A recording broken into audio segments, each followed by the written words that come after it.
Hola a todos y a todas, y un abrazo para todos y para todas. Hoy tenemos con nosotros el placer de estar aquí a Javier Meloni Rivas. Él es antropólogo, teólogo y fenomenólogo de la religión. Varias inversiones en la India le han permitido poner en contacto elementos de la mística hindú con la cristiana. Jesuita y estudioso de los ejercicios espirituales, tiene al mismo tiempo un amplio conocimiento de los textos de las diversas religiones. En su tarea como acompañante espiritual integra elementos de diversas tradiciones. La historia de Javier Meloni podría ser como la de cualquier adepto de una religión cualquiera. Recibe la llamada de la fe muy joven, entra en noviciado y realiza sus votos. Pero Javier fue mucho más allá. Su afán de buscar la verdad, la bondad y la belleza le llevaron a investigar no solo en la tradición cristiana, sino en fuentes tan alejadas como el sufismo y el hinduismo, a fin de ofrecer un camino espiritual adecuado a sus creencias. Y en palabras que nos dice Javier, dice que para mí la revelación más importante y bella, común a todas las religiones, es pasar de pensar que somos una individualidad aislada que debe conquistar o merecer la existencia, a percibir que la existencia es dar y gozar. Y dentro del proyecto de Cultura Ser Uno, agradecemos a los invitados que tenemos el placer de tener entre nosotros que nos expongan su visión y sentir referente a la siguiente pregunta. En las vidas y enseñanzas de Buda y Cristo, ¿existen similitudes y diferencias irreconciliables? ¿Qué nos puedes decir, Javier?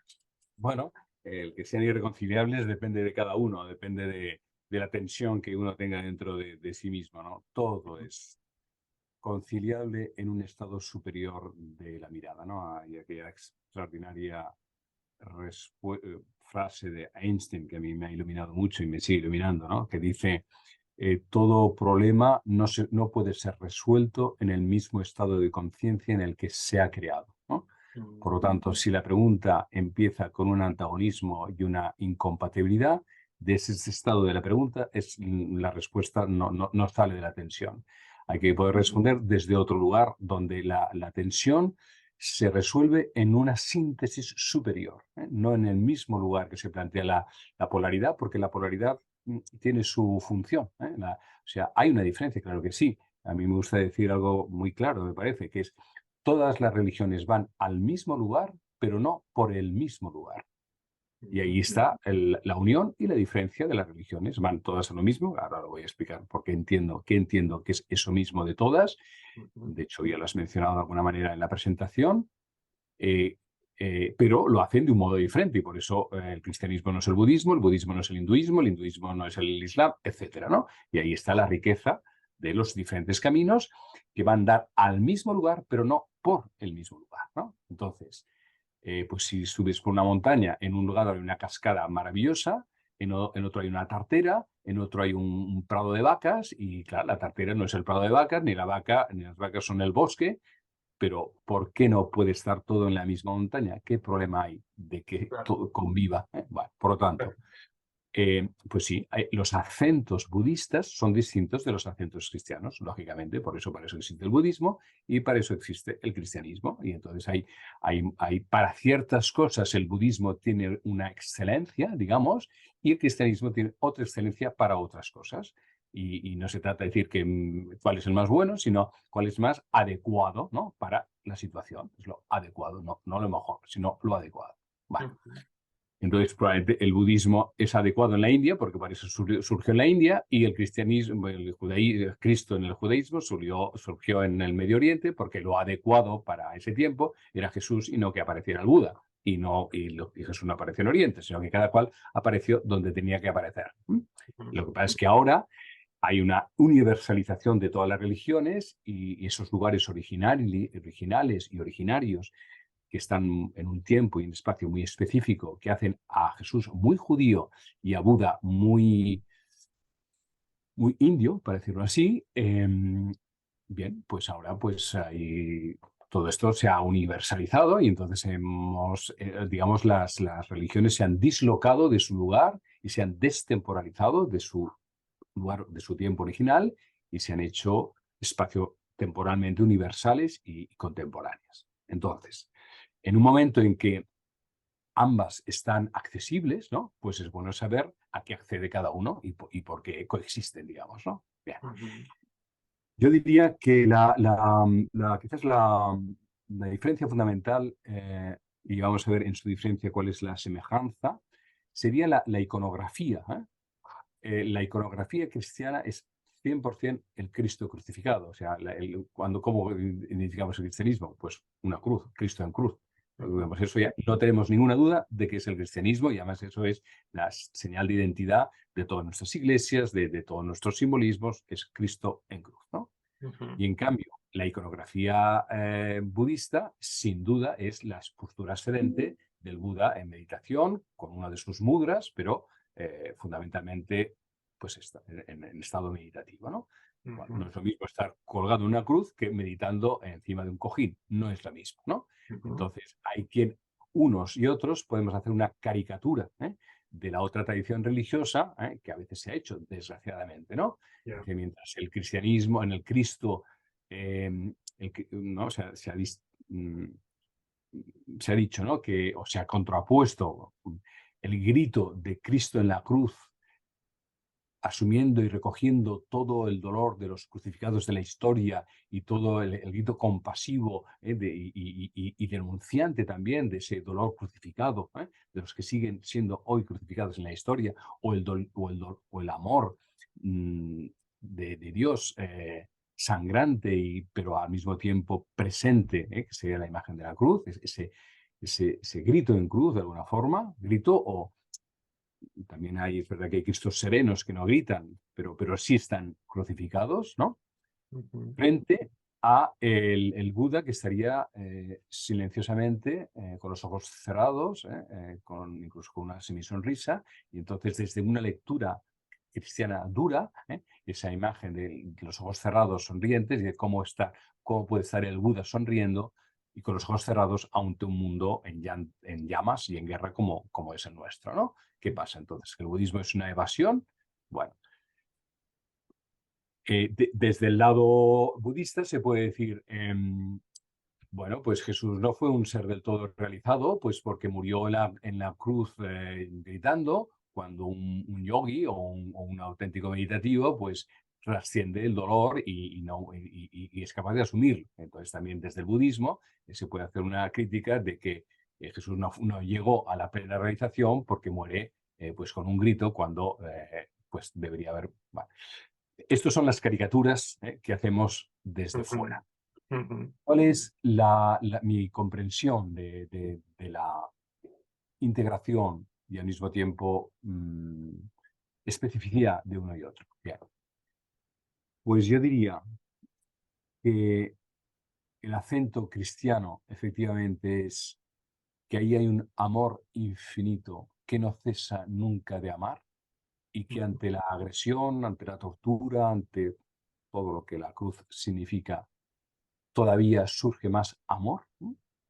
Y eso es, digamos, según el mito del árbol, del famoso árbol del paraíso, ¿no? Que arrancamos y que por arrancarlo fuimos expulsados. Claro, nadie nos expulsó de nada. Si en un lugar donde todo está basado en la relacionalidad, que es lo que es el paraíso, no como un lugar, sino como un estado de interrelación y de respeto, uno empieza a agarrar el fruto, arrancar el fruto del otro, de lo que no tengo y lo agarro, pues nosotros mismos convertimos el paraíso en un infierno. Digamos, nadie nos ha expulsado de ningún sitio, nos estamos nosotros autoexpulsando de ese lugar, de ese lugar que está en todos los lugares.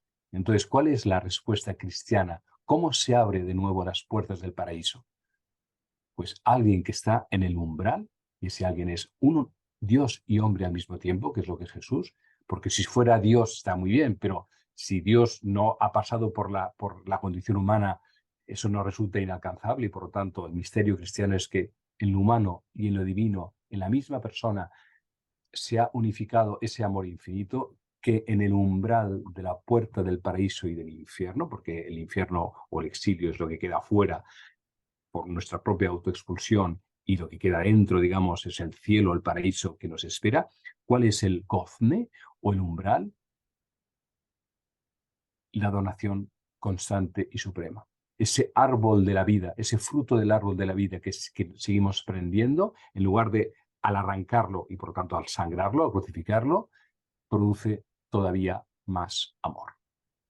Lo que nos introduce de nuevo en el cielo es el amor, en el paraíso que está aquí en la tierra. Bien. Entonces, esa es la imagen cristiana. Por lo tanto, la vía cristiana es la vía del amor. La figura del Buda en meditación, claro, nos abre todo otro registro, ¿no? Y podríamos decir que se ha contrapuesto, se habla de la mística con los ojos cerrados y la mística con los ojos abiertos, ¿no? Y entonces hay una crítica desde cierta parte del cristianismo, de que hay un modo ahora pues orientalizante que nos hace tener una mística de ojos cerrados y por tanto detrás de esto hay una cierta crítica de evasión, de que no se asumen las cosas. Yo creo que esto es no comprender lo que es auténticamente el budismo, porque lo que hace el Buda no es evadirse, sino trascender el dolor. No se evade del dolor, sino que trasciende el dolor, que es muy diferente.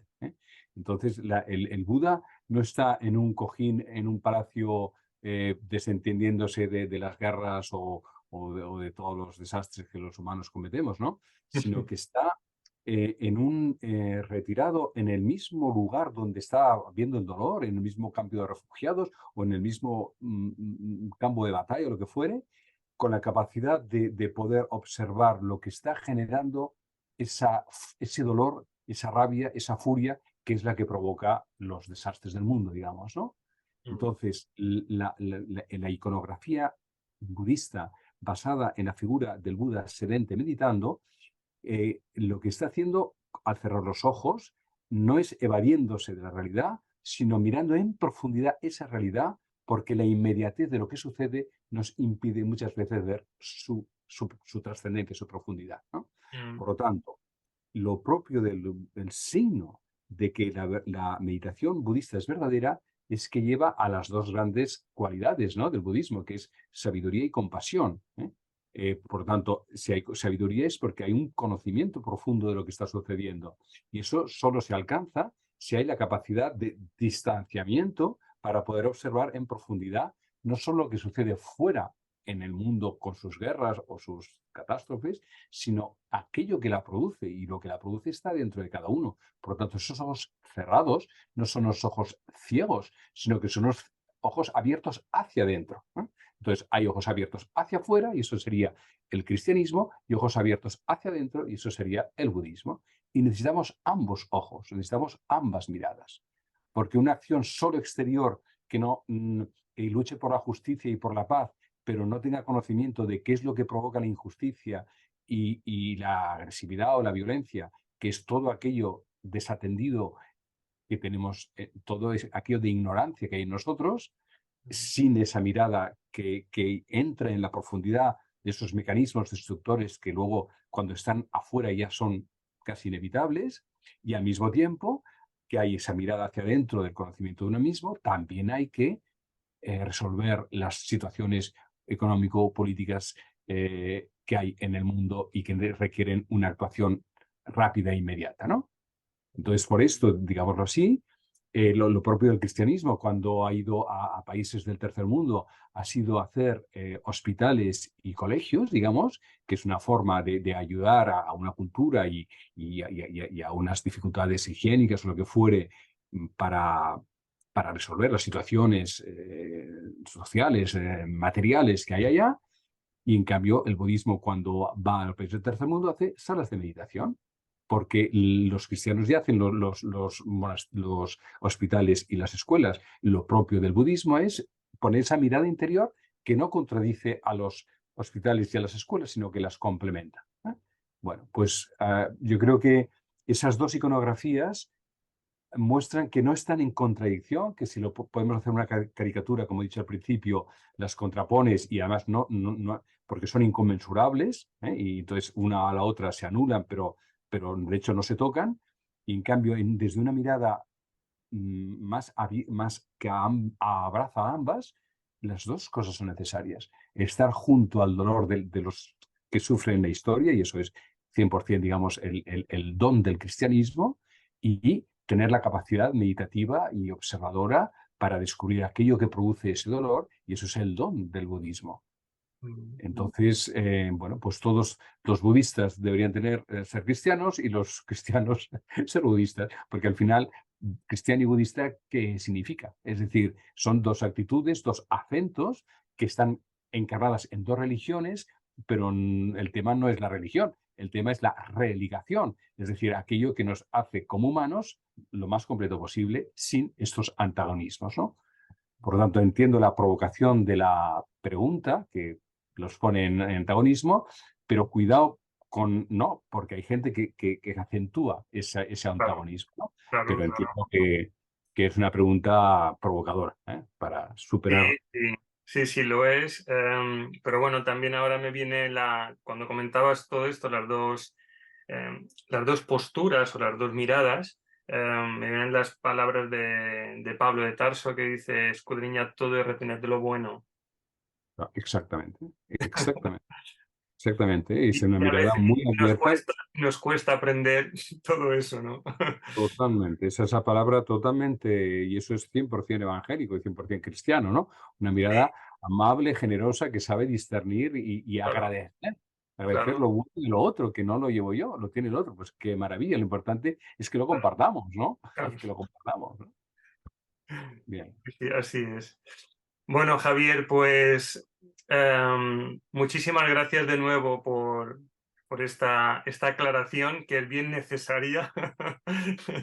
Es una pena que vivamos de tópicos que nos separan, ¿no? Cuando hay tanto que nos une en la diferencia, porque lo bonito es justamente en la diferencia. Y por eso es lo que nos enriquece, ¿no? Sí, sí. Y qué bueno que seamos capaces de entender eso que comentabas, ¿no? Esas dos diferencias que son tan bellas y profundas a la vez, tan necesarias a la vez. Innecesarias es la palabra, innecesarias, ¿no? Sí. Absolutamente necesarias, ¿no? Y bueno, que nos haga, bueno, eso, pues, como tantas cosas, que esta pregunta nos haga un poco mejores. Ah, claro. Y agradecidos con el don del otro, ¿no? Si yo ofrezco mi don, pero qué bonito poder ser capaces de recibir el don que el otro me ofrece. Y Claro, entonces, entonces vamos juntos y nos complementamos. Yo te doy, pero también tú me das, y entre todos tejemos esa humanidad tan rota, ¿no? Tan rota en la que sí, vivimos. sí, sí, así es. También se suele decir que es más fácil a veces ayudar que dejarse ayudar. Bueno, pues sí, sí, sí, claro, sí, sí, sí. Claro que es más fácil predicar que te prediquen, ¿no? Que Sí, te sí, prediquen sí. no nos hace ninguna gracia. En cambio, si yo No, no, predico, no, ya claro, sé lo que tengo que decir. Bueno, así, sí, así es, sabes lo que tú sabes, pero no sabes lo que no sabes, digamos, ¿no? claro, claro. Y lo que no sabes es lo que sabe el otro. Y entonces no nos predicamos, sino que dialogamos, compartimos, celebramos y conjuntamente adoramos el misterio en el que somos, nos movemos y existimos, y al cual deseamos profundamente y gozosamente servir y entregarnos, ¿no? Ujú. Bueno, Javier, pues lo dicho, te mandamos un abrazo muy fuerte. Gracias por este tiempo de nuevo que nos has entregado y que lo disfruten, así como yo también lo he vuelto a disfrutar, que lo disfruten quien lo pueda ver más adelante cuando se editen los vídeos, ¿vale? Muy bien, pues no os canséis de hacer programas como estos, ¿no? Y Vale, nada más, muchas gracias. Un abrazo. chao.